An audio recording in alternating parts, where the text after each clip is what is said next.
The cocktail they sent over is called Bubbly Beginnings, and what better way to start than to go ahead and open our engraved bottle of Angel's Envy with the included shovel. How cute is this? So here we go. The recipe they actually called for a wine glass, but they included this one. We think it's pretty cool, so we're just gonna go ahead and use that.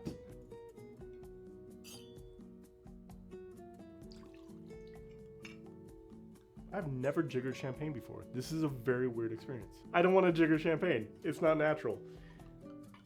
And then a little bit of soda water, and I put some ice in there just to get more carbonation into the water itself.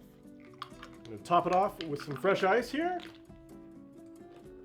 to incorporate all those yummy flavors. A lemon wedge and a sprig of mint. And this is Bubbly Beginnings. That's delicious. Very light, very refreshing. Perfect for any celebration or wedding.